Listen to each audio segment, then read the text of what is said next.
Здравствуйте все! Добро пожаловать на канал Магия Песка. Мои дорогие зрители, с вами, как всегда, ваша Ольга.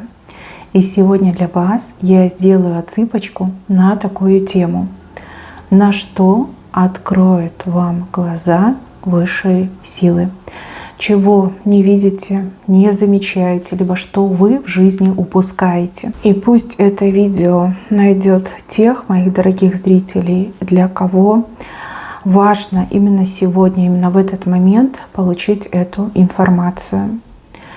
Мои хорошие, прежде чем я начну, всех вас хочу сердечно поблагодарить за то, что доверяете, за то, что выбираете быть со мной, и за ту невероятную поддержку, которую вы мне оказываете. Земной вам поклон. Итак, настраивайтесь, задайте вопрос, либо мысленно, либо вслух попросите высшие силы открыть вам глаза на то, чего не видите, не замечаете, либо что упускаете в своей жизни. И пусть глаза ваши откроются, и пусть высшие силы дадут вам важную информацию. Я прошу со своей стороны, высшие силы, дайте мне возможность ответить на все вопросы моих зрителей и дайте для них самую важную, самую нужную и самую полезную информацию.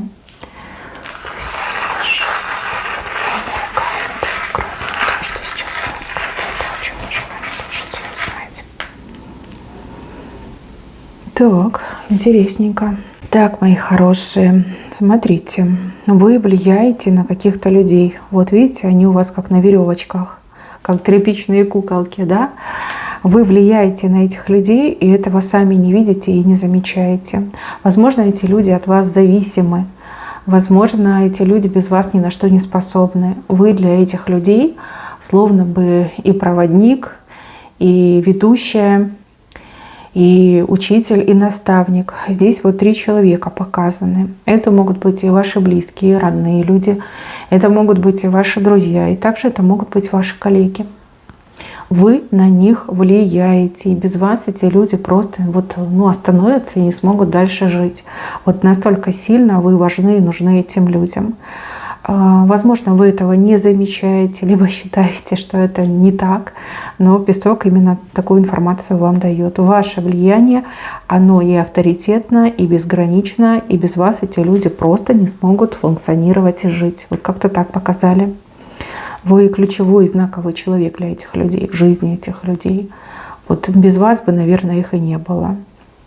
Дальше высшие силы говорят о том, что вы не замечаете человека рядом. Женщина не замечает мужчину, а мужчина не замечает женщину. Человек с приятным улыбчивым лицом, либо всегда вам улыбается этот человек, всегда в хорошем настроении, когда вы рядом, либо по отношению к вам всегда в хорошем настроении. У этого человека к вам в сердце чувство зреет, и чувство настоящее, серьезное, взрослое, можно так сказать, да? Чувство любви. Человек в вас влюбился, либо с каждым днем все сильнее и сильнее влюбляется. Каким-то особым взглядом этот человек на вас смотрит. Другие люди это видят и даже могут по поводу этого сплетничать, либо пересуды, также могут шутить по поводу этого. А вы прям в упор не видите. Вам кажется, друг, подруга, коллега, соседка. Да? Но это чувство, и чувство очень серьезное. Этот человек буквально о вас мечтает, этот человек буквально на вас молится, за вас, на вас. Так что, если вы ищете хороших отношений, полноценных, прочных, добрых, счастливых, то почему бы не посмотреть по сторонам? Этот человек всегда рядом, этот человек старается быть всегда рядом, скорее всего, рядом и находится. Но вы вот прям видите кого-то другого в этом человеке. Кто-то друга видит, как я уже сказала, коллегу, да?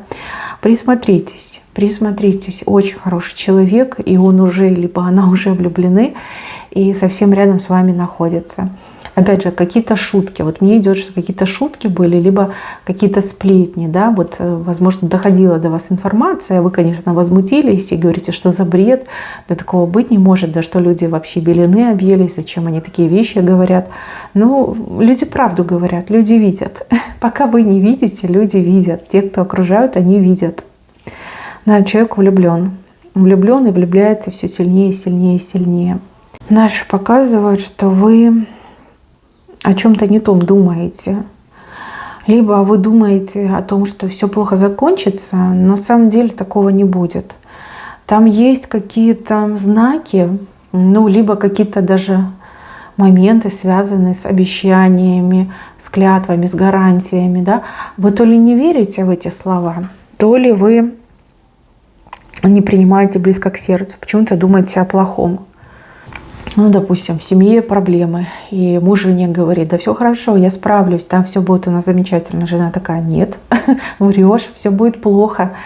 Либо там отношения, опять же, такие, мужчина занят, работает, а девушка такая: ой, он меня не любит, он точно там себе другую нашел, все будет плохо. А мужчина говорит: да ну какая другая, я работаю, у меня очень много работы, я устаю. Нет никакой другой. Она такая: нет, я прям чувствую, что есть, и да, что ты меня оставишь. Ну, может, еще другие примеры можно приводить. Да? Вы не о том думаете, не так видите ситуацию и не видите тех положительных знаков либо слов, которые к вам приходят. Сами себя как будто бы накручиваете на негатив. Это неправильно, так не должно быть. Так, еще мне показывают корзину, но эта корзина, она какая-то дырявая. Корзина вообще на самом деле знаки не очень хорошие, да, потому что в корзинах обычно беды прячутся. А ваша корзина, она дырявая, да, с нее эти беды выпадают. Вот, и вы этого не видите, вы этого не замечаете. Вы не замечаете, что корзина легче становится. Тут либо какие-то предпосылки, либо уже какая-то конкретика, да, проблем меньше становится, либо вы со своими проблемами справляетесь, да, вы их решаете.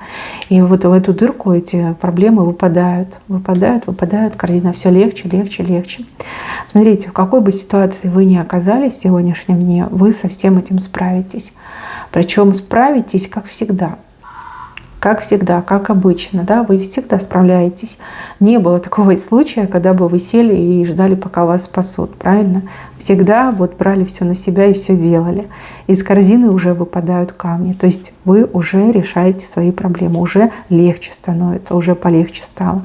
Либо какие-то особо серьезные проблемы уже решились, да, там как мелочь, ерунда осталась. Еще показывают гуся, но с гусем рядом яйцо. Гусь, кстати, худенький, а яйцо очень крупное. Гуси, они вообще-то работу означают, доходы, прибыль, прибыльные какие-то занятия, деятельность прибыльную. Яйцо – это нечто новое. Да? Из яйца появляется гусь. Новое, необычное, ну и также яйцо могут результат показать. Хоть гусь и щупленький, маленький, да, но яйца он несет гигантские. Может быть, вы сейчас сидите и думаете: ой, не своим делом занимаюсь, либо то, чем я занимаюсь, не принесет мне там достойного дохода. Так и буду с этого мелкого гуся пасти, худенького гуся. Но вы присмотритесь, какие яйца он несет. Возможно, вы сейчас работаете не для того, чтобы заработать, а для того, чтобы обрести какой-то очень ценный опыт. Опыт знания, стратегию, опять же, какие-то документы обрести, чтобы в трудовой книжке у вас было написано, что вы имеете этот опыт. То есть работаете, может, не за большие деньги, но при этом нарабатываете этот опыт, который вам в будущем очень сильно пригодится. Да, благодаря этой работе, благодаря этому опыту вы такие гигантские яйца будете собирать. Вот. Так что поспокойней. Дело свое не бросайте, работу свою не бросайте. Ну вот не просто так вы оказались на своем месте.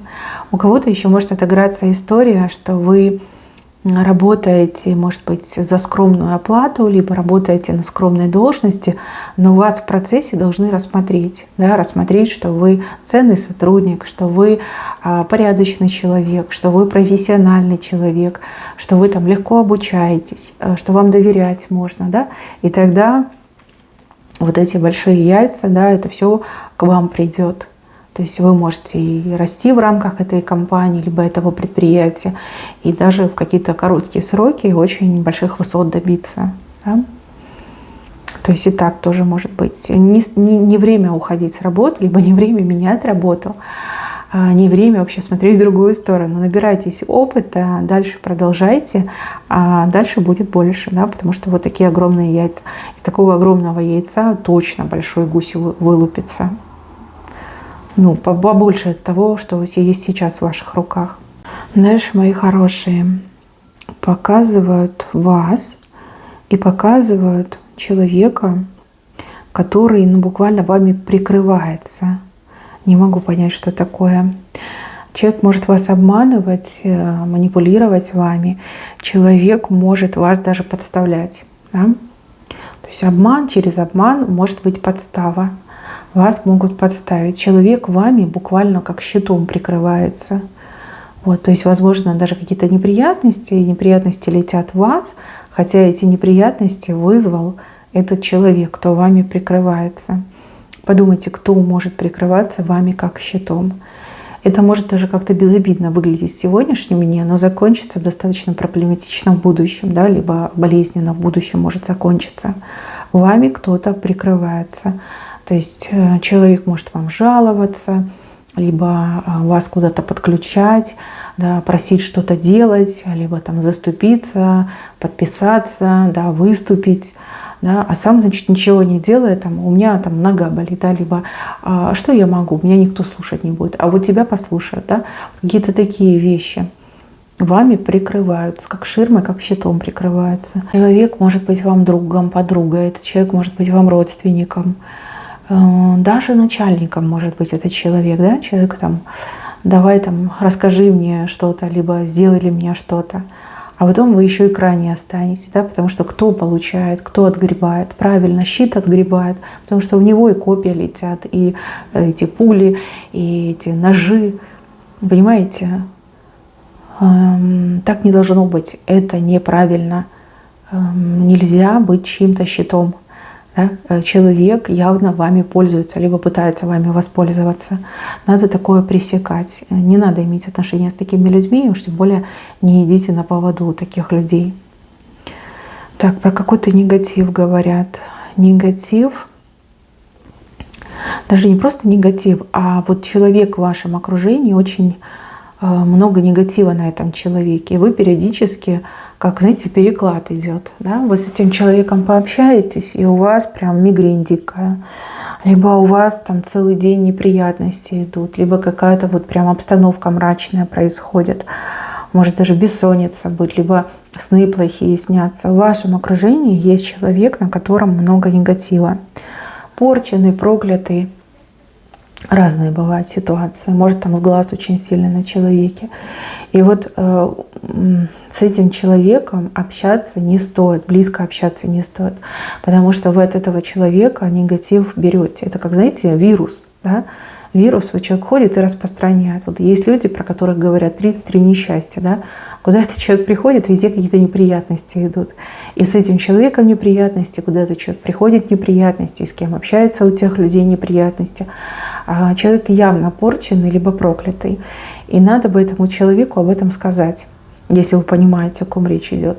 И вам в целях же вашей безопасности лучше с этим человеком не контактировать. Не контактировать, пока человек не решит эту проблему. Скорее всего, вот недавно совсем вы с кем-то общались, после этого у вас прям как из пулемета, не знаю, неприятности пошли. Вы так подметили, либо в шоке были от того, что вот вроде все хорошо так начиналось, и день неплохой был. А вот только вот с ней встретилась, либо с ним встретилась, и все. И как черная полоса сразу небо затянуло, да, и вот как свет выключили, да, темнота пошла. Не у всех, не для всех эта информация, кому-то вот точно идет. И вы вот то ли подметили, то ли мысли у вас такие были, но вы как-то рукой махнули и думали, да, ну показалось, да, показалось. Либо вы достоверно знаете, вот, что человек, он как по жизни невезучий, да, в последнее время прям особенно на этого человека неприятности сыпятся, как с рога изобилия. И стоит вам с этим человеком пообщаться, даже вот по телефону пообщаться, у вас тоже что-то плохое происходит. Вот мне идет, что этот человек действительно какой-то порченный. порченный вот ходит и транслирует на всех свою порчу, свой негатив. Такое бывает, редко, конечно, но бывает. Бывает, и люди действительно думают, что они невезучие, думают, что они там не в тот день родились, там 10 понедельника и прочее. На самом деле нет. На человеке такая порча, либо такое вот проклятие, которое разрушает жизнь. Вот и все. И вы контактируете, и как на вас тоже это переходит. Не переходит в полном смысле этого слова, но вы как вирусом заражаетесь, да? Если человек болеет на постоянке, то вы заразились, полечились, выздоровели, да? Вот как-то так идет до следующей встречи. Надо как-то поаккуратнее с этим человеком. Не нравится мне это все. И опять же, человеку нужно подсказать, хотя бы намекнуть. Либо, если вы знаете хорошего эзотерика, способного помочь в такой ситуации, просто дайте контакт. Дальше, мои хорошие. У кого-то на работе крыса завелась, либо она всегда там была. Крыса с какими-то конскими аппетитами, можно так сказать. Человек, который всех ненавидит, на всех стучит, на всех компромат собирает. Человек, который любит выспрашивать, расспрашивать и любит совать свой нос не в свои дела. Поаккуратнее надо с этим человеком. И такой совет еще вот не ругаться. Да? Может быть, вы понимаете, о ком я говорю, и вам хочется этого человека на место поставить, либо все этому человеку высказать. Ругаться с этим человеком опасно. Опасно в том плане, что эта крыса, она мстительная, понимаете, будет потом вам мстить. И еще, знаете, отбиваться придется от этой крысы. У этого человека нет конкретных претензий к вам. Да? Человека просто это норма быть крысой. Это норма, на всех стучит, ко всем лезет и в карман, и в личную жизнь, и в постель, да, и в рот заглядывает. Это для всех идет. К вам персонально нет никаких конкретных неприязненных отношений. И вам лучше с этим человеком не конфликтовать. Это для вашего блага. Человек мстительный и вместе своей вот просто безумный может быть. Да, вот если один раз дорогу этому человеку перейдете, потом уже, знаете, ничего не поможет. Да? Человек вот сколько будет жить, столько будет мстить. Вот как-то так мне идет. Это какая-то женщина. Женщина невысокого роста, но с очень подлым характером. Прям невероятно подлая. Лучше с ней не связываться и избегать конфликтов с ней. И заступаться ни за кого не надо. Понимаете, это чревато. Вы за кого-то заступитесь, потом себя врага наживете на ровном месте. Не надо, не надо. Этой женщине ей как бы недолго осталось. То ли она куда-то уйдет, перейдет, например, там, на другую работу, либо на пенсию, либо, может, ее куда-то переведут. Да? Вот недолго. Просто надо перетерпеть, дотерпеть. Дальше. Показывают мужчину, который как застрял, что ли. Застрял, не двигается. И вам хочется его спровоцировать на движение. Может быть, это отношения. Отношения, когда вроде и общаетесь, и встречаетесь, либо уже даже вместе живете, а мужчина никаких планов не строит и никак не развивает ваши отношения. И вам хочется его вот как-то подстегнуть. Девочки, это плохая идея. Плохая в том плане, что может быть негативный результат. Сейчас объясню. А мужчина, он может быть у вас медленный. Либо он там к вам присматривается, либо ему нужно время, чтобы принять решение. Если вы его попытаетесь там спровоцировать, либо на ревность вызвать, поверьте, это против вас отыграется. Не надо этого делать. Да, вам хочется там замуж, да, либо вам хочется как-то, вывести ваши отношения на новый уровень. Но этот человек, он по жизни медленный. Медленный, но стабильный, понимаете? Стабильность — это хорошо, медленность — это плохо. Но стабильность и медленность, они как бы друг друга компенсируют. Где-то нужно потерпеть, чтобы потом все было хорошо. Не давите на него, не ругайтесь с ним и не пытайтесь его провоцировать на ревность. Это все может против вас обернуться. Надо быть поосторожней. Невестой вы точно будете, и счастливой вы будете. Это то, что вы должны знать. Вот. А давить на этого мужчину не стоит. Это не тот человек, от которого давлением что-то можно добиться. Наоборот, если давить, то можно этого человека потерять. Зачем вам эти неприятности? Не надо. Вы хорошая пара. Дайте ему время, пусть все осмыслит, взвесит И я вижу, что у вас все изменится. Над вами мост. Мост, причем двойной. Брак, либо улучшение отношений, выход на новый уровень. Дальше показано, что вы через 7 что-то обретаете. 7 — это, в принципе, число успеха.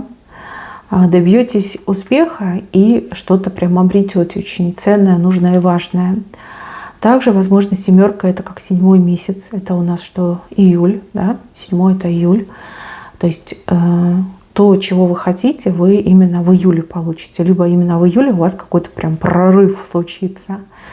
Может быть, кстати, еще как 7 дней, либо 7 число следующего месяца.